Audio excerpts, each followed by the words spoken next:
CPB, মার্কিগাস বা merc sol এইসব আবিষ্কার করলেন। সিপিলিনাম আরেকজন আবিষ্কার করেছেন, তারপরে সেটা সম্ভবত ডক্টর সোয়াই। হ্যাঁ, যা হোক, এই যে গুলো বার করলেন, এবং তিনি আবারও চিন্তা করলেন যে তিনটে মায়াজম যে সবের মধ্যে ঢুকে আছে, তিনটে মায়াজমের মধ্যে ওরা মিশে গেছে। কোনটা যেই মায়াজম ফ্লারিশ হয় সেগুলো, তখন সেগুলো সিমটম দিতে থাকে। আজকে একজনের মানুষের মধ্যে যদি তিনটে মায়াজম ঢুকে থাকে, সকালবেলা ঘুম থেকে উঠতে ইচ্ছা করছে না, আর একটু শুয়ে থাকি, আলিস্যি ভাব, তার স্যাটিসফাইড হয়নি, তার প্রত্যেকেই আমরা শিখ। এই কথাটা অর্গানের প্রথম সূত্রেই উনি বললেন যে the physician higher only mission is to restore the sick to health.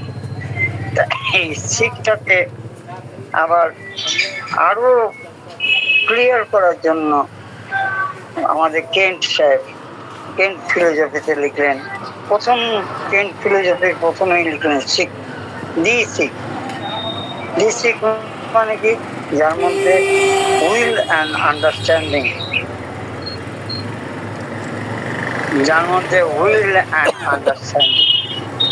এই উইল অ্যান্ড আন্ডারস্ট্যান্ডিং শিখতে আমাদের কতদিন লেগে গেছে। এই সেমিনারে যাই, ওই সেমিনারে যাই, তাহলে আমার যদি উইল পাওয়ারই না থাকে, আমি এগোবো কি করে? আর আন্ডারস্ট্যান্ডিং এ যদি না থাকে কোনো কিছু বুঝতে, দেখেছেন এই যে ইন্ডিয়ান আইডল বাচ্চা ছেলে মেয়েদের কি আন্ডারস্ট্যান্ডিং। হ্যাঁ, এই যে আন্ডারস্ট্যান্ডিং, তা উইল পাওয়ার কি হলো, সকালবেলা উঠে আমার আর ইচ্ছা করছে না, আর একটু ঘুমিয়ে পড়ি। সকালবেলা উঠে বাথরুম করে একটু জল টলকে আবার ঘুমিয়ে পড়ি। 7টা, 8টা, 9টা, 10টা। কারো পেশেন্ট এসে বলে আমার ছেলে এখন ঘুমাচ্ছে, 11টা বাজে। তার মানে কি হলো, তাকে ছোড়া আকারে আসছে পৃষ্ঠে ধরে রেখেছে। আর হেডম্যান সাহেব আবার বললেন কি, যে কফি খেলে সোড়া বেঁচে। এই কথাটা বুঝতেও আমার অনেক দিন সময় লেগেছে। তা আমরা জড়িয়ে থাকতে হবে সেমিনারের মধ্যে, প্রত্যেকটা সেমিনার মধ্যে আমাদের জড়িয়ে থাকতে আমরা। আমি কিন্তু এইসবের থেকে শিখেছি, আমি নিজের কোনো বিদ্যা দিচ্ছি না, এই জড়িয়ে থেকে যতটুকু শিখেছি সেগুলি আজকে আপনাদের যা মনে আছে বলছি। যদি ভুলভাল বলি আপনারা সংশোধন করে দেবেন, আমিও তাহলে শিখতে পারবো। আমি সারা জীবন আমরা শিখবো মৃত্যুর আগ পর্যন্ত। তা এই যে কফি খেলো, তার প্রাইমারি অ্যাকশনে কি হলো, আমাদের শরীরটা কি হলো, একটা চাঙ্গা বোধ হলো, আমরা বেশ আনন্দিত হলাম। কফির যেমন ইতিহাস আছে, কফি ফলগুলো যখন এই আফ্রিকাতে পড়াচ্ছিল, আশেপাশে ছাগলগুলো সে গন্ধ নিচ্ছিল, লাফাচ্ছিল, তখন বলবো এর মধ্যে কি শক্তি আছে। এইভাবে যে কফি আবিষ্কার হলো, মাঝে মাঝে আমরা পত্রিকায় সায়েন্স রিপোর্টে পড়ে জেনেছি, সেই প্রাইমারি অ্যাকশন আর সেকেন্ডারি অ্যাকশন। এই সেকেন্ডারি অ্যাকশনে আনবে প্রচুর প্রস্টেশন। এই প্রস্টেশন আনতে তাকে 11টা পর্যন্ত ঘুমান। প্রথম দিকে সে রাত্রে 3টে 4টে পর্যন্ত জায়গা ছিল, অফিসের কাজ করতো, অফিসের কাজ এনে করেছে, সিগারেট বিড়ি খেয়েছে, মদও খেয়েছে। যেমন নাগধনিকার চরিত্র, দুশ্চরিত্র মানে ডিভোর্সি, মানে লম্পট দুশ্চরিত্র। তার সেই যে ছোড়া শুরু হলো, হ্যাঁ, যে তার যে একটা ফ্রাস্ট্রেশন, আর সেইভাবে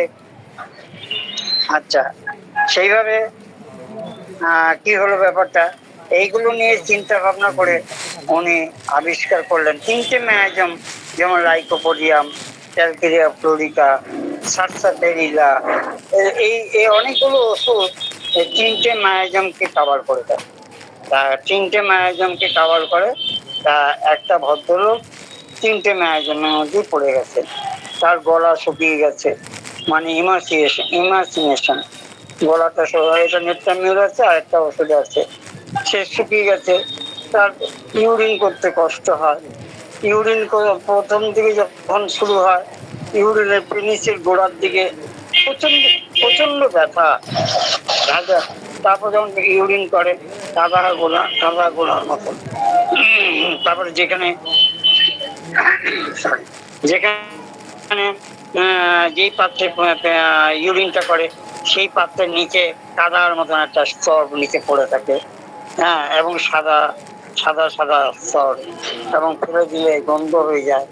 যাই হোক, ইউরিনের পাত্র গন্ধ হয়ে যায়।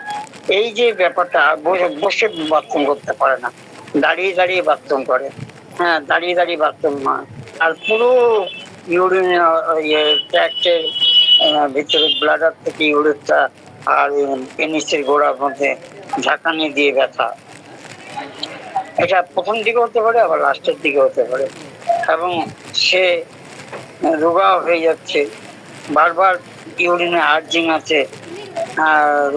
এই অবস্থায় ডাক্তার কেন্টের কাছে এসছেন এই ভদ্রলোকের বয়স হচ্ছে 55 বছর, 55 ইয়ার্স। সে জীবনে বাঁচবে সেই কথাটা আর সে ভাবতেই পারেনি। ডাক্তার কেন্ট দেখলেন একদম ইমানসিয়েশন, আর চামড়াগুলো কি বুড়োর মতন, মানে রিঙ্কেল হয়ে গেছে, কুচকে গেছে, বলি রেখা হয়ে গেছে, কপালে বলি রেখা, গলায় বলি রেখা, এইসব বলি রেখা হয়ে এই দেখে উনি সার্সাপেরিলা দিলেন। এবং আশ্চর্য, 6 মাসের মধ্যে উনি ভালো হলেন এবং পুনরায় স্বাস্থ্যের দিকে ফিরে আসছেন। হ্যাঁ, স্বাস্থ্যের দিকে ফিরে আসছেন, এবং উনি এত সুন্দর যে করেছেন। আমার যদি সময় থাকে আমি একটু ছোট্ট করে পড়ে যাচ্ছি,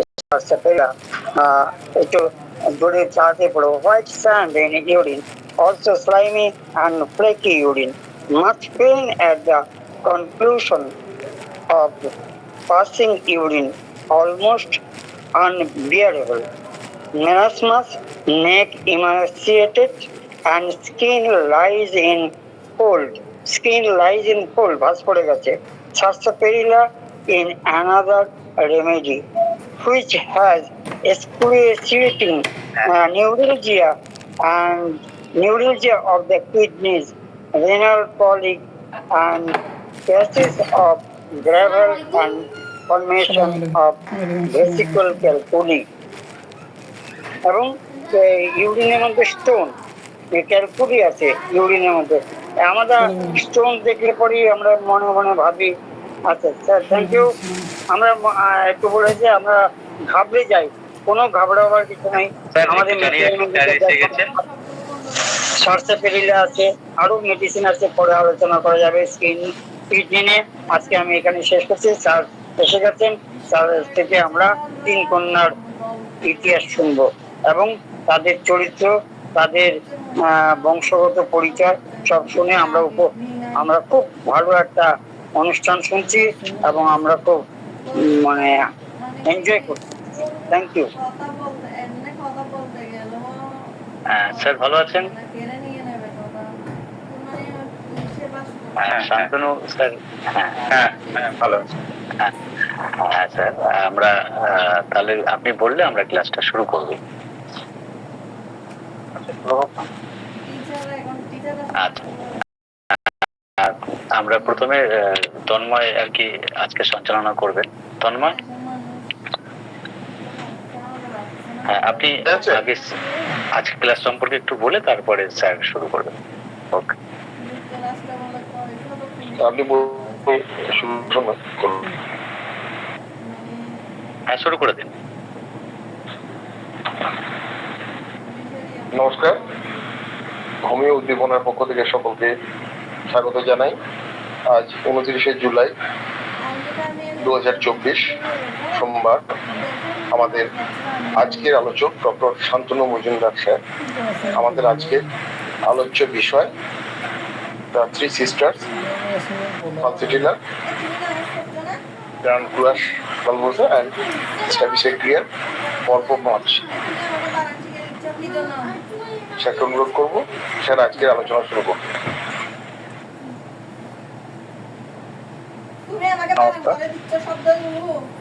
অলরেডি পালসেটিলা আর র্যানাকুলাস বালবোসাস আলোচনা করেছি।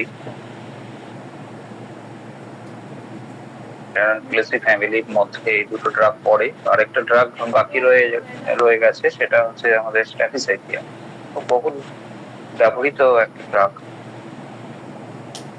বলা যেতে পারে এই ড্রাগটা আমরা বেশি মিস ইউজ করি, যতটা ইউজ করি তার থেকে বেশি মিস ইউজ করি। স্ট্যাফিসাইক্লিয়া মেনলি ইউজ করা হয় নর্মালি অ্যাকিউট প্রেসক্রিপশনে চোখের স্টাইসে,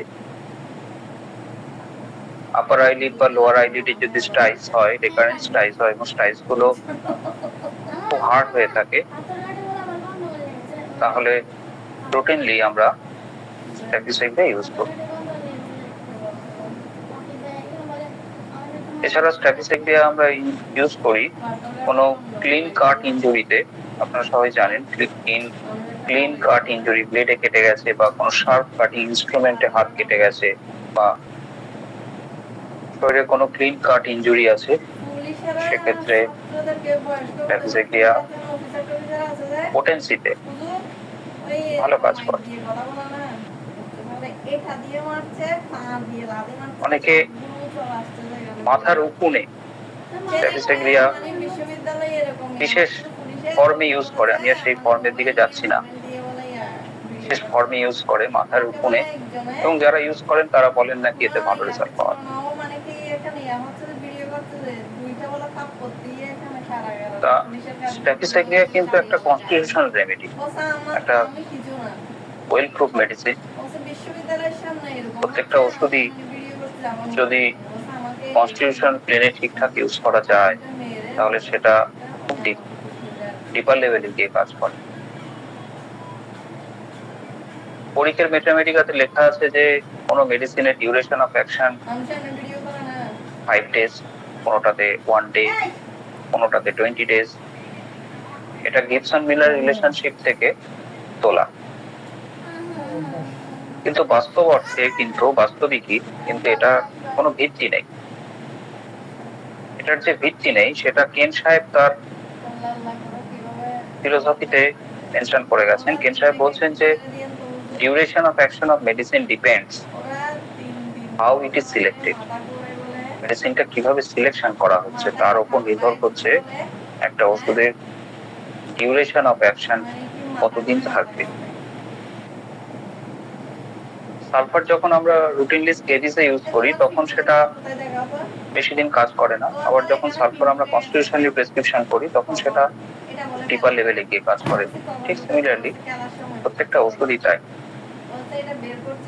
তার স্ট্যাফিসাইক্লিয়া আমাদের শরীরে কতদিন কাজ করবে, কতটা ডিপার লেভেলে গিয়ে কাজ করবে, সেটা নির্ভর করছে যে আমরা স্ট্যাফিসাইক্লিয়াকে কতটা ডিপার লেভেলে প্রেসক্রিপশন করতে পারছি।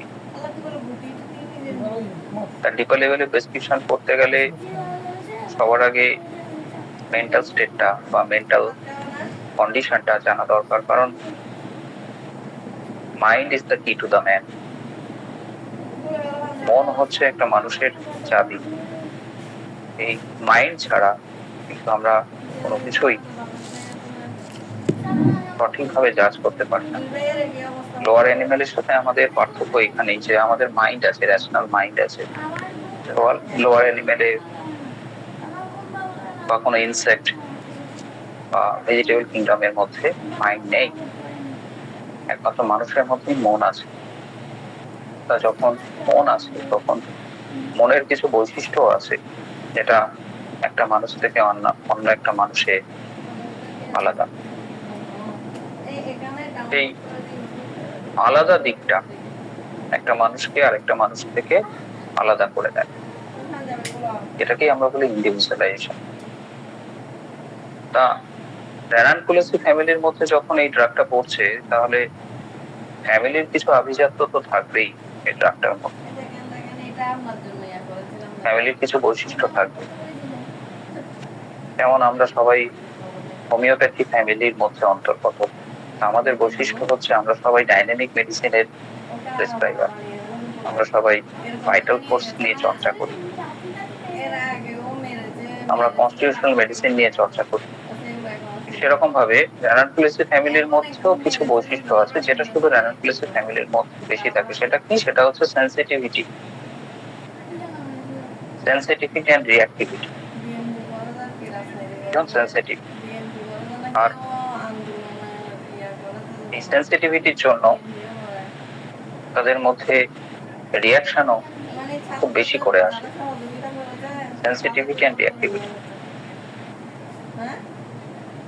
এই সেন্সিটিভিটি থাকার জন্য ট্যাক্সিসেগরিয়ার মধ্যে খুব ভীষণ ভাবে বাইরের কোনো কথা বা বাইরের কোনো কারোর কোনো ব্যবহার তার মধ্যে একটা কষ্ট যন্ত্রণা তৈরি করে। যে কষ্ট যন্ত্রণা থেকে সে মানুষটা খুব কষ্ট পায়। তার কারণ হচ্ছে এই মানুষগুলোর মধ্যে ডিগনিটি বা আত্মসম্মান বোধ খুব বেশি থাকে। ট্যাক্সিসেগরিয়ার মধ্যে ডিগনিটি বা আত্মসম্মান বোধ খুব বেশি থাকে। এই আত্মসম্মান বোধটা বেশি থাকার জন্যই এদের এত কষ্ট।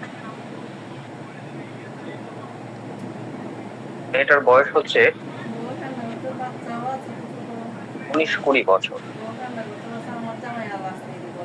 একটা কেস বললে ব্যাপারটা পরিষ্কার হবে। 19-20 বছর। ওর সমস্যা হচ্ছে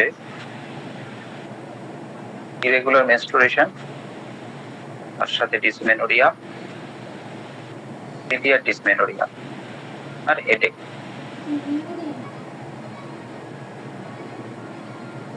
তা ওর সম্বন্ধে ওর মায়ের থেকে কিছু শোনার পরে যখন আমি ওর সাথে কথা বলছি তখন খুব সাই। ওর মা বলছে, ডাক্তারবাবু ও তো আপনার কাছে আসতেই চাইছে না, ওকে জোর করে নিয়ে আসা হবে।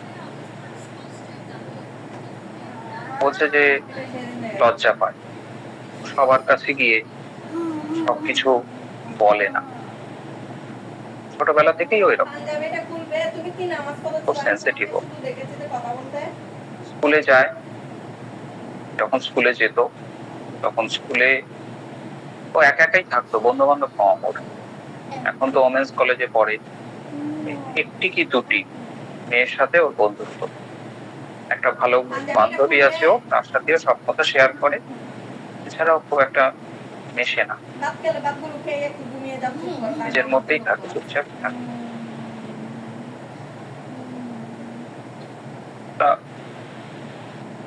ও যখন কথা বলছে আমার সাথে, দেখলাম খুব গলার ভয়েসটা খুব খুব সফট, একদম পালসেটিলার মতো, খুব সফট, এবং ও আস্তে আস্তে কথা বলছে। তা আমি অনেকক্ষণ কেস টেকিং করেও না মেডিসিনে ঠিক ঢুকতে পারছি না। পালসেটিলা দেবো না স্টেক্সিটিয়া দেবো না সাইলিশিয়া দেবো, ওষুধে ঠিকঠাক ঢুকতে পারছি না। আমি গল্প করছি, তখন মা বলছে যে একটা ঘটনা বলি, তাহলে আপনি বুঝতে পারবেন ওর নেচারটা কেমন। আমি জিজ্ঞেস করেছিলাম, আচ্ছা ধরুন আপনাদের বাড়িতে আশপাশে কোনো বিয়ে বাড়ি, অনুষ্ঠান বাড়ি, নেমন্তন্ন করে গেল, ও কি যেতে চায়? মা বলছে যে ডাক্তারবাবু ও কিন্তু যেতে চায় না। ও যাওয়ার আগে বারবার করে একটাই কথা জিজ্ঞাসা করে, সবাইকে বলেছে তো? আমার নেমন্তন্ন আছে তো? কে নেমন্তন্ন করতে এসেছিল? কবার বলেছে তোমরা যেও? কাকে কাকে যেতে বলেছে? মানে ভাবুন, নেমন্তন্ন করতে এসে জিজ্ঞাসা করছে যে, আমাকে বলছে ওর মা যে ও জানতে চাইছে যে ভালো করে বলেছে তো। সাধারণত নেমন্তন্ন করতে এলে কি হয়, যে তোমরা যেও অমুক দিন অমুক সময়ে আমার বাড়ির এই অনুষ্ঠান আছে, এটা কমন। কিন্তু সেখানেও ওর সেন্সিটিভিটি দেখুন, ও মাকে বলছে চলে যাওয়ার পরে, বা ও যখন থাকে না, নেমন্তন্ন কেউ পড়ে গেছে, ও মাকে বলছে যে কজন এসেছিল, কতবার করে বলে গেছে যাওয়ার জন্য, ঠিকঠাক ভাবে বলে গেছে তো, যদি বলে তবে ও যাবে, ভুলেও যেতে চায় না। ওই কিছু বলার জন্য, একটু কিছু বললেই না ও সেটা ভেতরে নিয়ে নেয়, ও খুব কষ্ট পায়, ওকে দেখে বুঝতে পারি খুব কষ্ট পায়।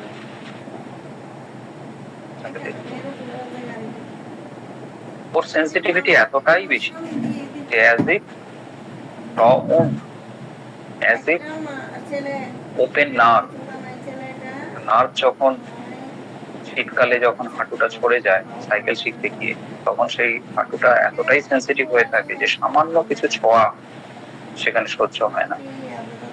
এখানে এই মেয়েটির ডিগনিটি এতটাই বেশি যে সে সামান্যতম কারোর খারাপ ব্যবহার বা তার প্রতি কেউ যদি একটু অন্যভাবে তাকায় তাহলে সে সেটা নিতে পারে, এতটাই সেন্সিটিভ। সেই জন্য বারবার করে বলে যে কজন এসেছিল, কতবার করে বলেছে, ঠিক ঠিক বলেছে তো, সবাইকে বলেছে তো, যদি শোনে সবগুলোই পজিটিভ আছে তবে সে যাবে নেমন্তন্ন বাড়ি, নইলে তো যাবে না। ঠিক এইখানেই প্ল্যাটিনার সাথে পার্থক্যটা করতে হবে। প্ল্যাটিনাও ঠিক এরকম। প্ল্যাটিনা কি হয়, প্ল্যাটিনা নিজেকে এতটাই বড় ভাবে যে ওদের নেমন্তন্ন বাড়ি, ওদের নেমন্তন্ন বাড়িতে কি যাও,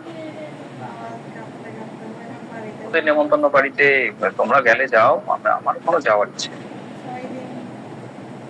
এখানে কোনো পোলাইটনেস থাকে না, প্ল্যাটিনার মধ্যে থাকে হটি ফিলিং, হটিনেস। স্ট্যাটিসেগ্রিয়ার মধ্যে পোলাইটনেস। এটি যতক্ষণ ধরে আমার সাথে কথা বলছে কোনো সময় আই টু আই কন্ট্যাক্টে কথা বলে, চোখ সরিয়ে নিচ্ছে, চোখে চোখ রাখলেই চোখ সরিয়ে নিচ্ছে। এটা একদম মাথায় রাখুন যে স্ট্যাফিসেগ্রিয়া পেশেন্ট সাথে কথা বললে স্ট্যাফিসেগ্রিয়া চোখে চোখ রেখে কথা বলতে পারে না।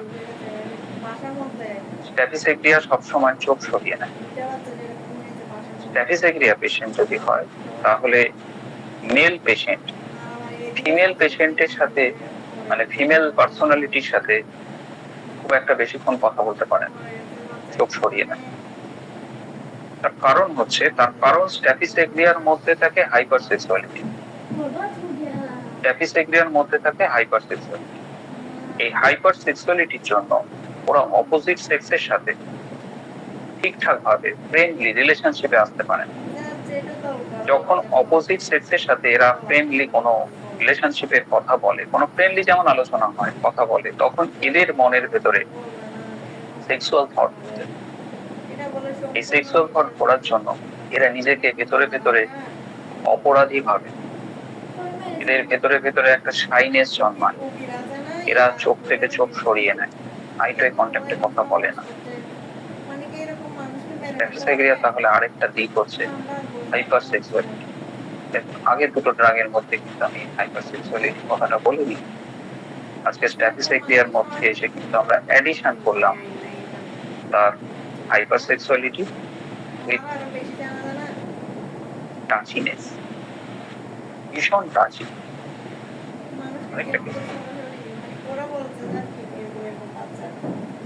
খুব বিখ্যাত একজন রাইটার, ফিমেল রাইটার, তিনি বলছেন যে ওনার হাত থেকে এমনিতে লেখা বেরোয় না। উনি কি করেন, মাঝে মাঝে ড্রিঙ্ক করে বাড়িতে ঢোকেন, ব্যাচেলার।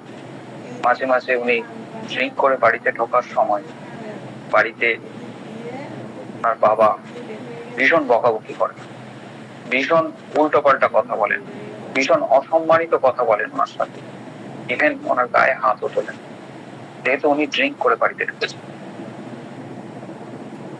এর ফলে ওনার ভেতরে যে কষ্ট তৈরি হয়, সেই কষ্টটা উনি লেখার মধ্যে দিয়ে প্রকাশিত হয়। ওনার কষ্টটা, ভেতরের যে কষ্টটা, ভেতরের যে উন্ডেড প্রাইড, উন্ডেড ডিগনিটি, যেটা উনি বাবার থেকে হার্টেড হয়েছেন, বাবাকে উনি এত ভালোবাসেন, অথচ বাবার থেকে কষ্ট পেলেন, এতটাই কষ্ট যে কষ্টটা উনি লেখার মধ্যে দিয়ে প্রকাশ করেন।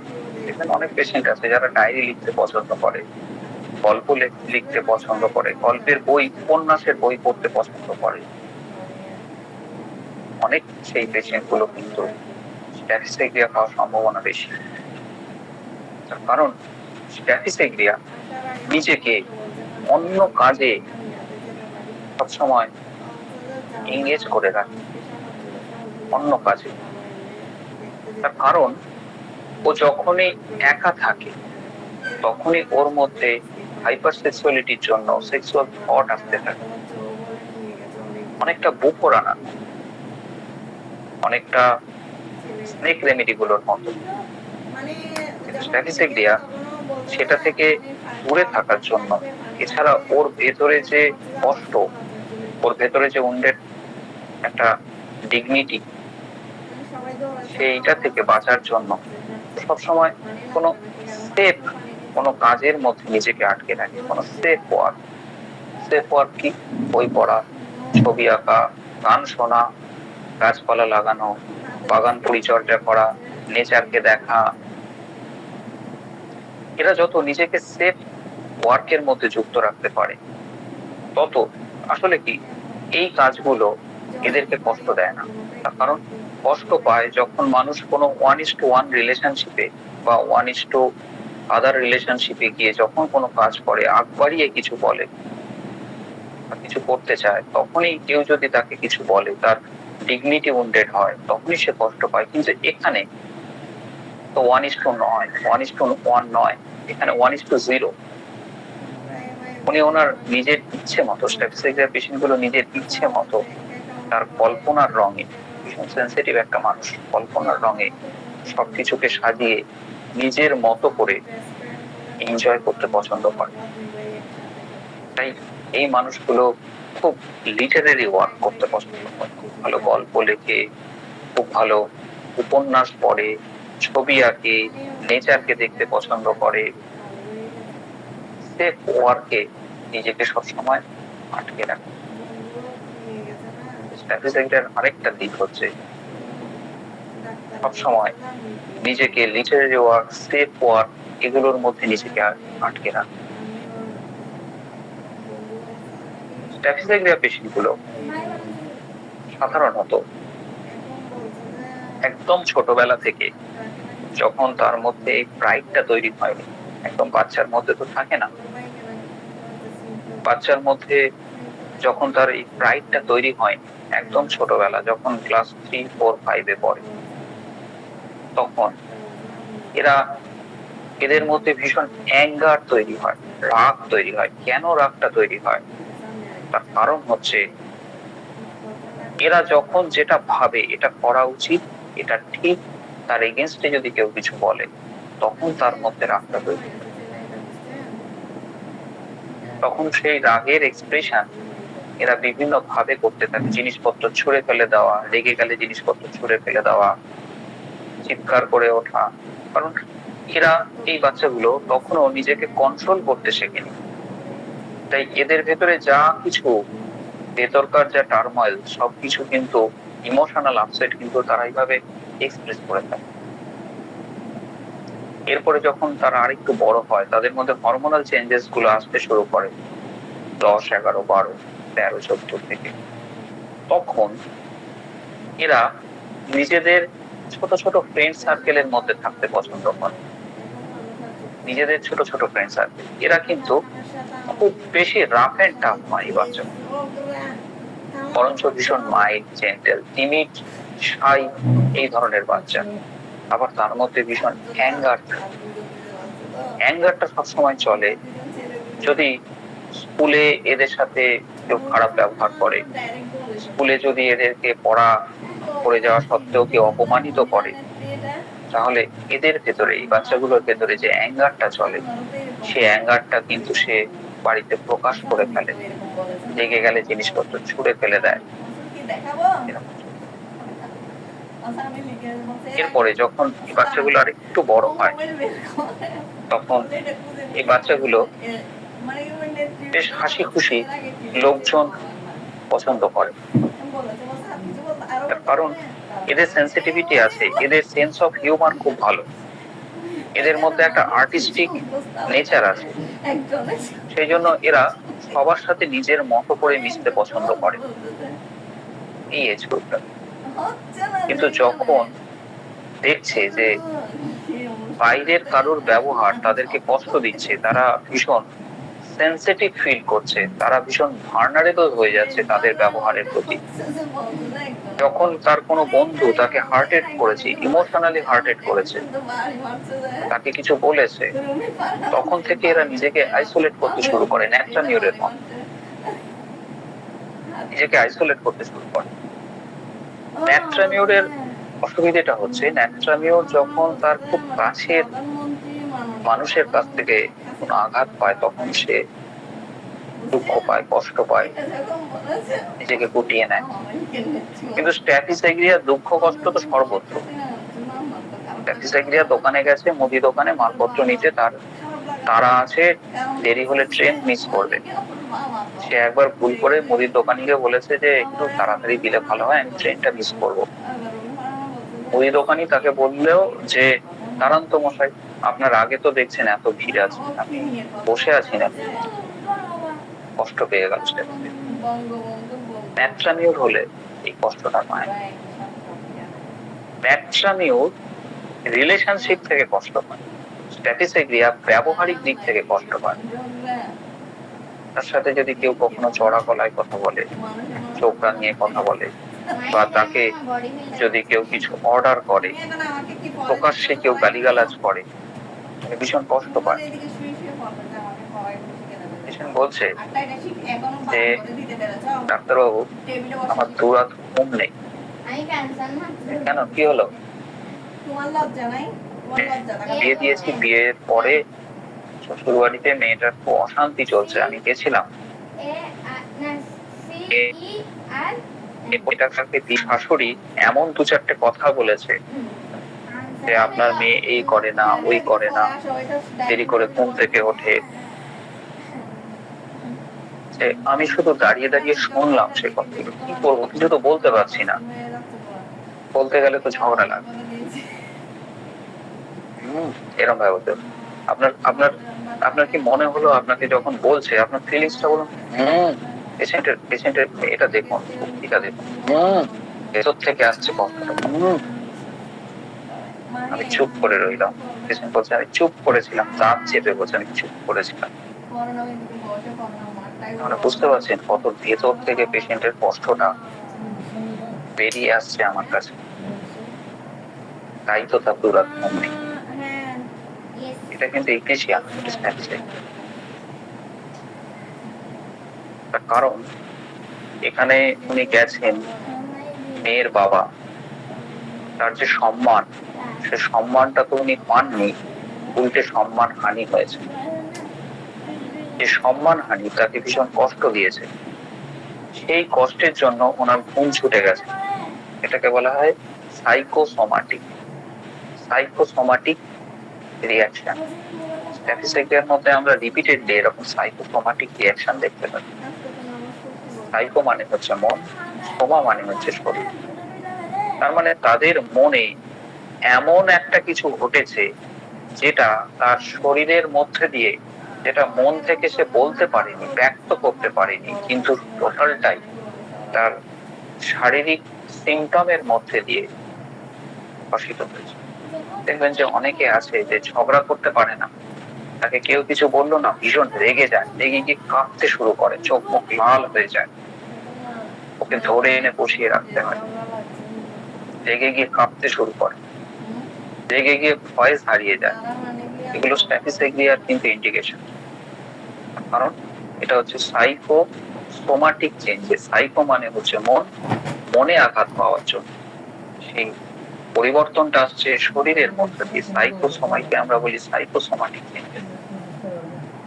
এই সাইকোসোমাটিক চেঞ্জেস হওয়ার জন্য তার শরীরে বিভিন্ন কষ্ট হতে শুরু করে। তার আইবিএস হতে পারে, তার ইরেগুলার মেনস্ট্রুয়েশন হতে পারে, তার স্লিপ ডিস্টারবেন্স হতে পারে, তার অ্যানোরেক্সিয়া হতে পারে, যে কোনো রোগেই আমরা বলতে পারি না কেন, তার ইম্পোটেন্সি ডেভেলপ করতে পারে।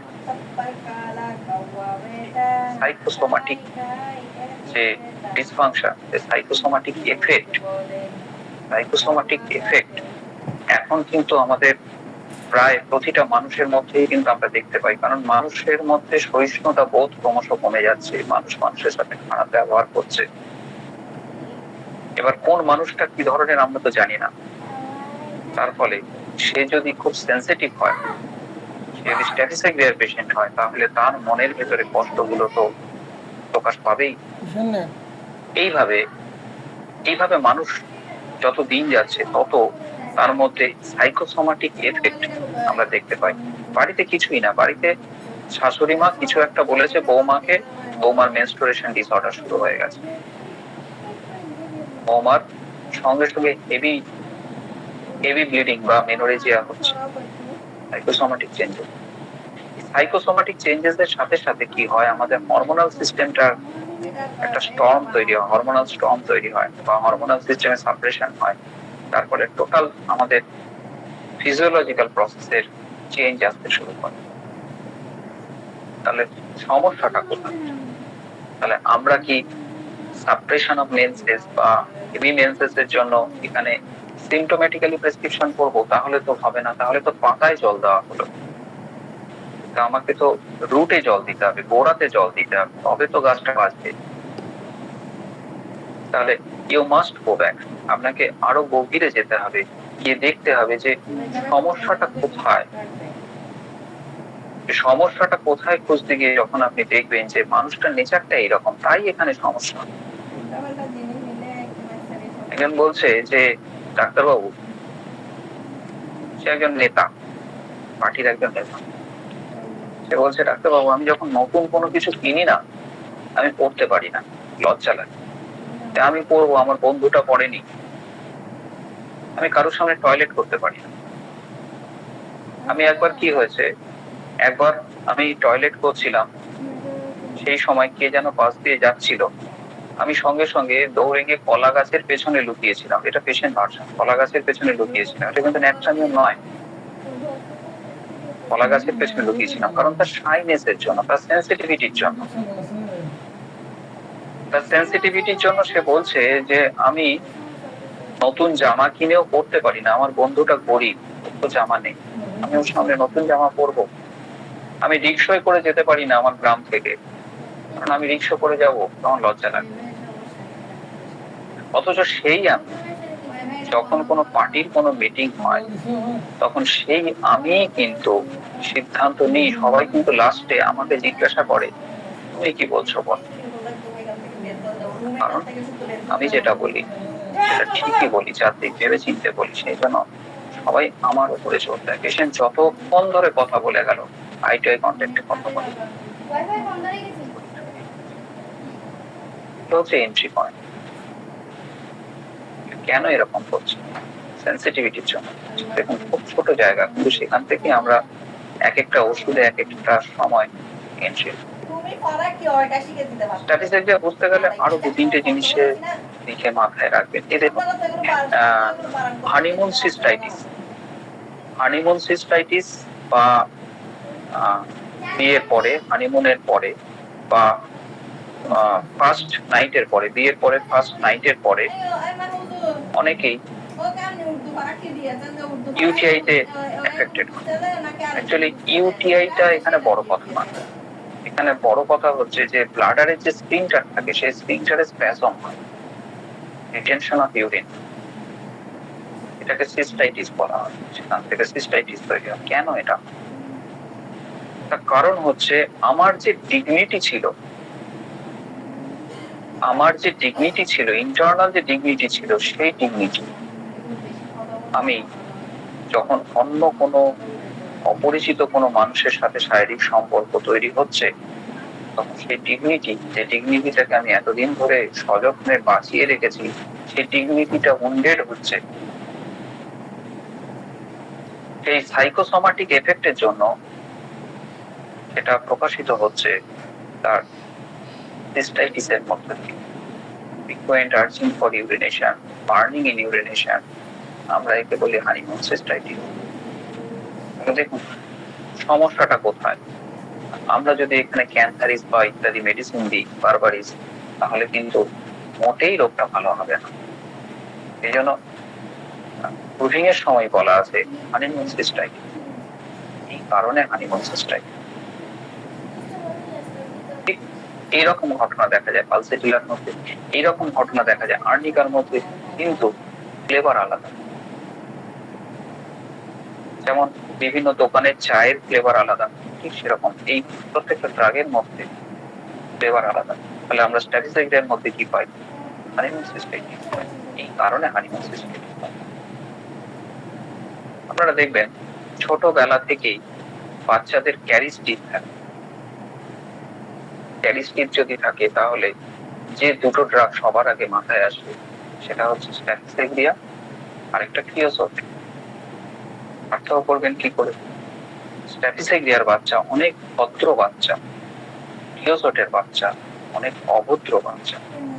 ক্রিওসোটের বাচ্চা কোনো ভদ্রতা জানে না, আর স্ট্যাটিস্টিক্রিয়ার বাচ্চা চরম ভদ্র, কিন্তু অভদ্র হতে পারে। কখন অভদ্র হতে পারে? ওর সাথে যদি কেউ খারাপ ব্যবহার করে, ওকে কেউ খেপায়, ওকে কেউ রাগায়, তখন একমাত্র সে অভদ্র হয়। তাও সেই অভদ্রতা কোনো মুখ থেকে খারাপ শব্দ নয়, জিনিসপত্র ছুঁড়ে ফেলে দেওয়া, ভাঙচুর করা, এর মধ্যে দিয়ে প্রকাশ পায়। অনেক বাচ্চা আছে যে দেখবেন যে বাবা মা বলে যে ডাক্তারবাবু ওকে মেরেছিল টিচার, টিচার মেরেছিল, তারপর থেকে ও সেই টিচার কি বলেছিল, তারপর থেকে ওই টিচারের কাছে ও আর নাচ শিখবে না। তা টিচার কি ওকে মেরেছিল না বকেছিল? কি হয়েছিল ব্যাপারটা?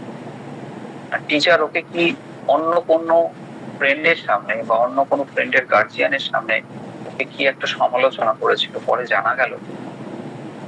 মাকে বললাম যে আপনি ভালো করে খোঁজ নিন তো কি হয়েছিল, এক্সাক্ট ঘটনা কি হয়েছিল, আপনি সেই ঘটনাটা আমাকে বলুন। না ডাক্তার, ওকে মারেনি, অন্য একজন ওর বান্ধবীর মায়ের সামনে ওকে কি একটা স্টেপ ভুল করছিল বারবার করে, ওর টিচার একটু রেগে গিয়ে সেটা বললো যে তুমি বারবার করে বলছি তাও তুমি স্টেপটা ভুল করছো, এবার যদি করো তাহলে এবার কিন্তু পেটাও, এইরকম কিছু একটা বলেছে। তাতে খুব আঘাত লেগেছিল ওইটুকুনি একটা বাচ্চা। তারপর থেকে পড়তে যেতে চায় না সেখানে। কত বছর বয়স বাচ্চাটার? বাচ্চাটার বয়স হচ্ছে 9 কি 10 বছর বয়স। পড়তে যাবে না, বাড়ি থেকে কান্নাকাটি করে আমি যাব না ওখানে পড়তে। প্রাইডটা কোথায়? কি নিয়ে এসেছিল? ও নিয়ে এসেছিল একটা রিং ওয়ার্ম, হাতের একটা রিং ওয়ার্ম নিয়ে এসেছিল, প্রেসক্রিপশন ছিল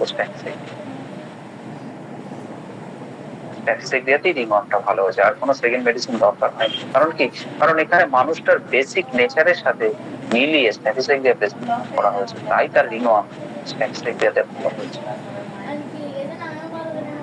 তাহলে স্ট্যাটিস্টিক্রিয়ার মধ্যে আমরা কি দেখি? না, ক্যারিস্টিক দেখতে পাই। এটা খুব এন্ট্রি পয়েন্ট। স্ট্যাটিস্টিক্রিয়াকে আমরা চট করে স্ট্যাটিস্টিক্রিয়াকে বুঝতে পারি যে ক্যারিস্টিক এত ছোট বাচ্চা, অথচ সেই বাচ্চাটা খুব একটা খারাপ প্রকৃতির বাচ্চা নয়, কথা বললে শোনে, খুব হাসি খুশি থাকে। স্ট্যাটিস্টিক্সের মধ্যে এই হাসি খুশি নেচারটা খুব বেশি থাকে। স্ট্যাটিস্টিক্রিয়া যখন খুব বেশি আঘাত পায় চারপাশে, তখন স্ট্যাটিস্টিক্রিয়ার মধ্যে একটা সুইটনেস থাকে। স্ট্যাটিস্টিক্রিয়ার কথাবার্তার মধ্যে একটা পোলাইটনেস থাকে, তাদের মধ্যে একটা সুইটনেস থাকে, একটা সুইট বিহেভিয়ার থাকে। আমরা বলি না বা এই লোকটার ব্যবহার তো খুব মিষ্টি ব্যবহার। স্ট্যাটিস্টিক্রিয়া এত কষ্ট তো আপনাকে দেখিয়েছে, রোগ ভালো হয়নি, 3-4টে ভিজিট হয়ে গেছে, 5-6টা ভিজিট হয়ে গেছে, রোগটা হয়তো সামান্য ভালো হয়েছে। স্ট্যাটিস্টিক্রিয়া কখনো মুখের ওপর বলে না কি ওষুধ দিচ্ছেন ডাক্তার, আমার তো রোগ সারছে না।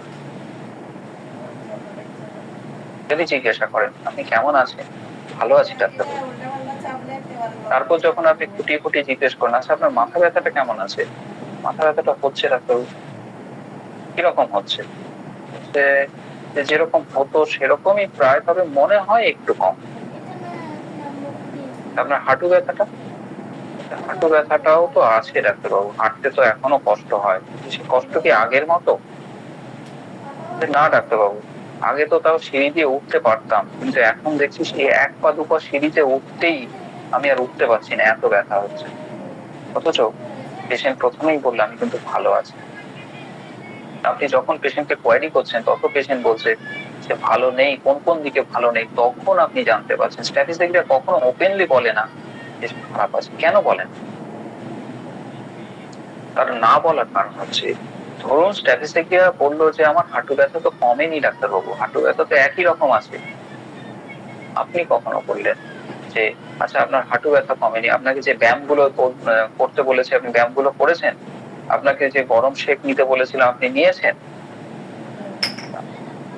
এমন কোনো কিছু বাকবিতণ্ডার মধ্যে স্ট্যাটিস্টিকে আসে না যেখান থেকে তাকে কথা শুনতে হয়।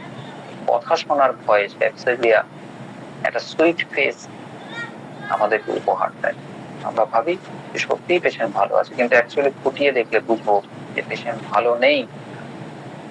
পেশেন্ট কষ্ট পাওয়ার ভয়, দুঃখ পাওয়ার ভয় বলছে ভালো আছে। স্ট্যাটিস্টিকদের একটা অ্যাকিউট প্রেসক্রিপশন হলো যে কখনো যদি কোনো শার্প ইনস্ট্রুমেন্টে যদি কোনো অংশ কেটে যায় শরীরে, বিশেষ করে আঙুল বা যেখানে শার্প নার্ভ এন্ডিং গুলো রয়েছে যদি কেটে যায়, তাহলে স্ট্যাটিস্টিকরা পোটেন্সিতে 30 to 100 পোটেন্সিতে পেন কিলারের মতো তার ব্যথা কখনো দিয়ে দেখবেন। স্ট্যাটিস্টিকরা যদি একটু রিপিট করা হয় এখানে, তাহলে তার পেন কিলারের মতো ব্যথা।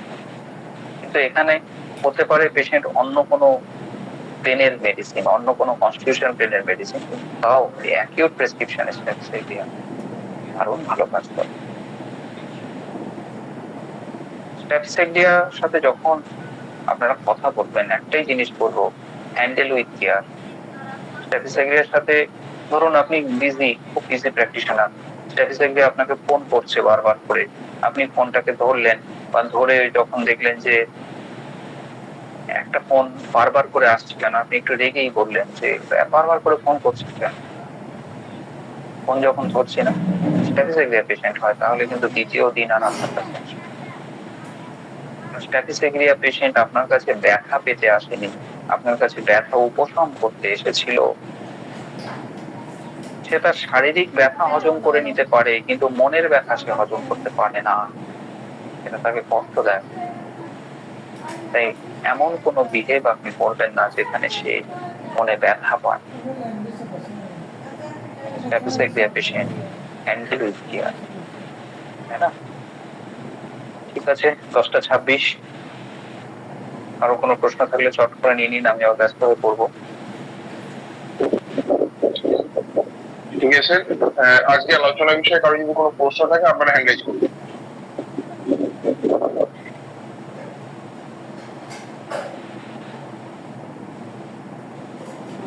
আজকের আলোচ্য বিষয়ে যদি কারো কোনো প্রশ্ন থাকে আপনারা হ্যান্ড রাইজ করুন।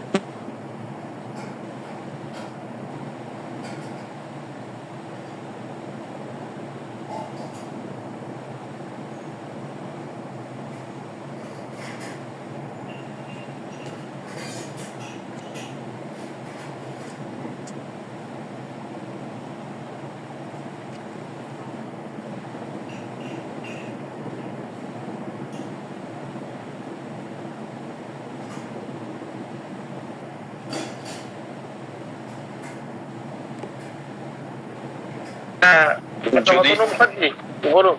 আমি শুনতে পাচ্ছি। হ্যাঁ স্যার, বলছিলাম যে এই ধরুন এখনকার যেসব ডাক্তাররা আমরা দেখেছি, অনেক অনেক ডাক্তাররা আছে, যে কোনো কেস দেখতে গেলে প্রায় জায়গায় দেখি যে একটা ছাড়া দুটো তিনটে করে তারা মেডিসিন দেয়। যদি কেউ কোনো জায়গায় কেটে গেল বা হাতে লাগলো, আরে মিটা দিচ্ছে, তার সাথে উল্টা দিচ্ছে, আর কিছু কিছু ক্ষেত্রে দেখা যাচ্ছে নিদান পাল দিচ্ছে।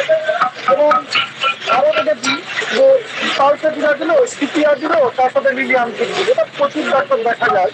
কিন্তু আমি বলতে হচ্ছে, আমার প্রশ্ন হলো এটা যে ধরুন আমি একটা কাছাকাছি ব্যাংকে যাচ্ছি একটা রুগী করে, যে এটা পালসে দিলা না হয় বা অ্যানালিটিক বলবে, এই তিনটের মধ্যে হতে পারে, কিন্তু আমি ঠিক বুঝতে পারছি না যে অ্যাকচুয়ালি কোনটা হবে। তো সেই ক্ষেত্রে আমি যদি ওই দুটো কি তিনটে এইরকম এই দুটোর যদি মেডিসিন ডিফারেন্ট কিরকম হতে পারে, আমি এইগুলো কি জানতে চাচ্ছি। ধন্যবাদ, একটু বলুন। তাহলে পায়েস রান্না করতে গিয়ে খিচুড়ি রান্না হয়ে যাবে, এটা না করাই ভালো।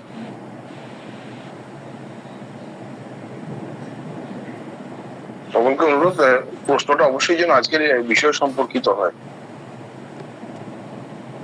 আজকের আলোচনার প্রসঙ্গে যদি কারো কোনো হ্যাঁ হ্যাঁ কথা বলছে। হ্যাঁ হ্যাঁ স্যার, একটা খুব বলেছে যেটা হচ্ছে সার্ফটিং পেনে স্ট্যাবিলাইজার দিয়ে দেবে।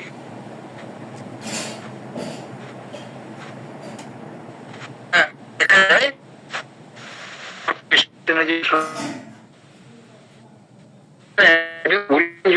কনস্টিটিউশনটাতে না মিলে তো কাজ করে, এর কি কোনো ব্যাখ্যা আছে যদি বলেন কিছু? স্ট্যাটিস্টিক্যাল কনস্টিটিউশন নয়, তবুও অ্যাকিউট ক্ষেত্রে কাজ করে যদি সেটা শার্প কাটিং পেন হয়, এর কি কোনো ব্যাখ্যা আছে স্যার? এটাই জিজ্ঞাসা। হ্যাঁ, এটা তো ব্যাখ্যা বলতে সেইটা শোনা গেছে? আমাদের প্রত্যেকটা ওষুধই যে সবসময় কনস্টিটিউশনই মিলতে হবে এমনটা নয়। প্রতিটা ওষুধই যদি কনস্টিটিউশনই আমাদের সাথে মিলতে হবে এমনটা নয়। আমাদের যদি রেড লাইন সিমটম আমরা যদি কিছুটা মেলাতে পারি, তাহলে সেটা প্যালিয়েট করে। এক্ষেত্রে তো প্যালিয়েশন হচ্ছে।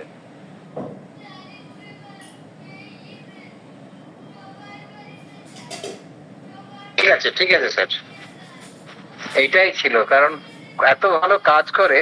এমনকি আমরা দেখি যদি অনেক আগে কোনো সার্জিক্যাল যে তার কাটিংটা হয়, সার্জিক্যালের পরে যে একটা কনস্টিটিউশনাল ইফেক্ট যে করে, সেখানেও কিন্তু একটা কর্নিক কেসও স্ট্যাবিলাইজার ক্রিয়া খুব ভালো কাজ করে। যেমন এটা অ্যাকিউটে করে, তেমনি একটা কনস্টিটিউশন ইফেক্ট অফ উন্ড, এইটা সার্জিক্যাল অপারেশনের পরে এটাও কিন্তু দেখা গেছে খুব ভালোই কাজ করে স্ট্যাবিলাইজার ক্রিয়া। খুব ভালো হয়েছে স্যার, আজকে ক্লাসটা অসাধারণ হয়েছে, খুব সুন্দর ফ্লেভারটা আপনি দিয়েছেন।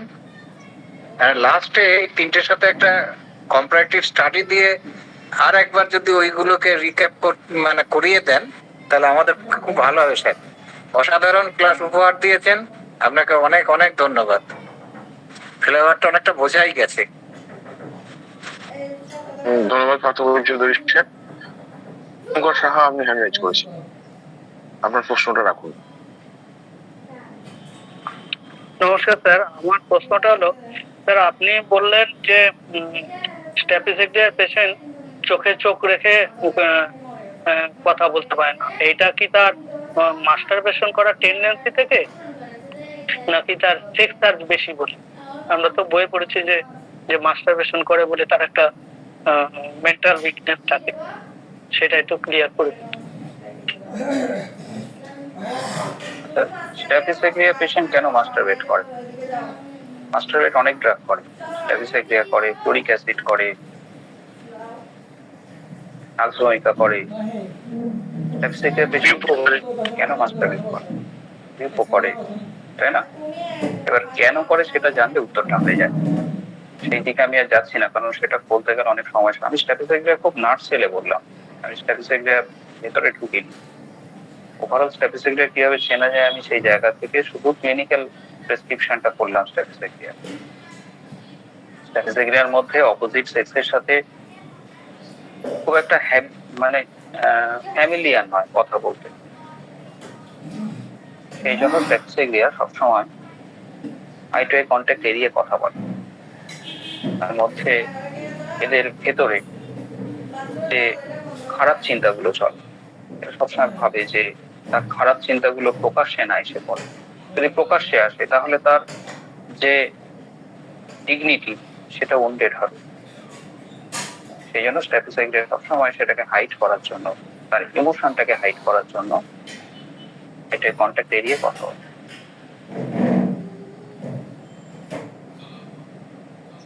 শোনা যাচ্ছে কি? হ্যাঁ, শোনা যাচ্ছে। Okay sir, thank you.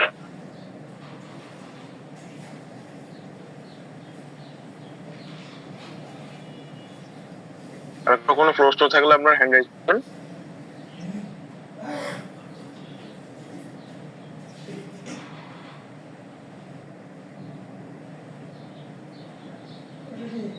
আমাদের আজকের আলোচ্য বিষয় সম্পর্কে আর কারো কোনো প্রশ্ন থাকলে আপনারা হ্যান্ড রাইজ করবেন।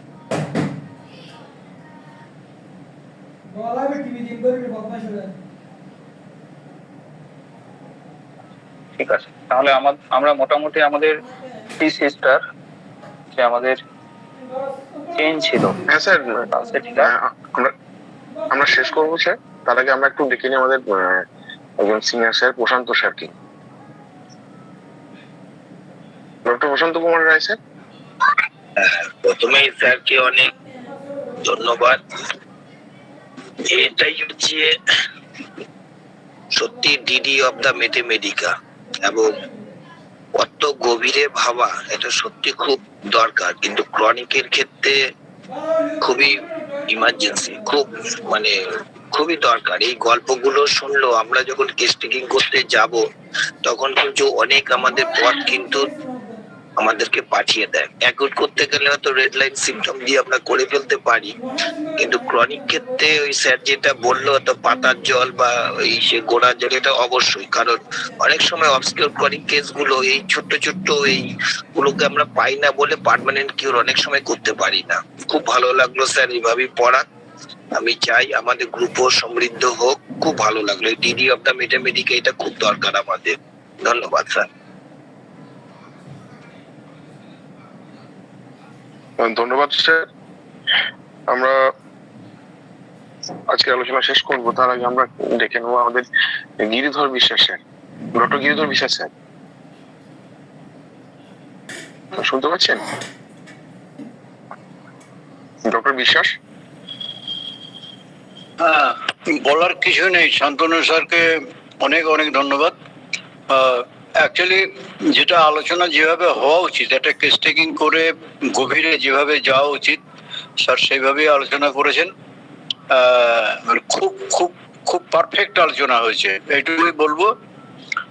পরবর্তী দিনে আরো শুনবো, এখনো তো বাকি আছে। ধন্যবাদ। ধন্যবাদ স্যার। স্যার, আমরা আজকের আলোচনা শেষ করবো। আপনি কিছু বলবেন আলোচক sir, doctor Shantanu Majumdar sir? আমি আর এটা নিয়ে টানবো না, ক্লাসটাকে দীর্ঘায়িত করবো না। অলরেডি থ্রি সিস্টার হয়ে গেছে আমাদের ফ্যামিলি। এই ফ্যামিলিতে আরো ড্রাগ আছে, সবগুলো ড্রাগ নিয়ে আলোচনা করা সম্ভব নয়। যেগুলো বহুল ব্যবহৃত ড্রাগ সেগুলোর মধ্যে থাকাই ভালো। আমাদের থ্রি সিস্টার আজকে জার্নিটা কমপ্লিট হলো। এবার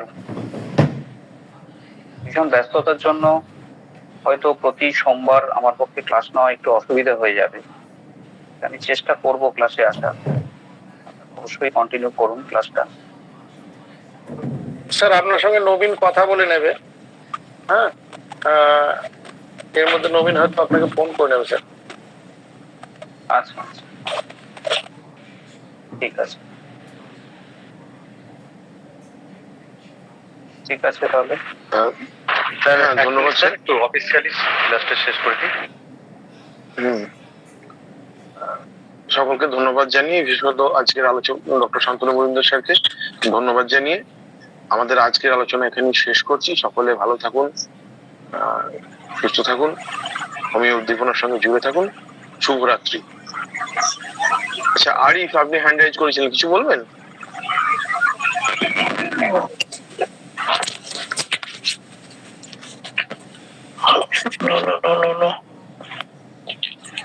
আরিফ বিল্লাহ স্যার, আপনার কিছু বক্তব্য আছে? আগামীকাল আমাদের প্রশান্ত কুমার রায় স্যারের না, আপনি প্লিজ আনমিউট করুন, মিউট করে দিন। আগামীকাল আমাদের প্রশান্ত কুমার রায় স্যারের ক্লাস আছে, সবাই উপস্থিত থাকবেন। হ্যালো, কালকে কিন্তু আমি একটু ব্যস্ত থাকবো, আমি তো ফাইনাল বলতে পারছি না। ও স্যার, তাহলে কালকে স্যার আপনি আপনার সঙ্গে কথা বলে নেবেন সকালবেলা। আচ্ছা ঠিক আছে। ঠিক আছে, আপনি বলেছিলেন আমাকে, কিন্তু সেটা কনফার্ম করে দিচ্ছি, আমি চেষ্টা করবো। আমি যদিও কাজ করলাম। ঠিক আছে স্যার, কালকে সকালে আমাকে জানাতেই পারবেন। ওকে, ঠিক আছে, সকলে ভালো থাকবেন। আজকের মতো আমরা সবাই বিদায় নিচ্ছি। আগামীকাল আপনাদের সঙ্গে দেখা হচ্ছে। এই আজকের যে মিট লিঙ্কে কালকেও সেই একই লিঙ্ক থাকবে, আপনারা ঢুকে যাবেন ক্লাস।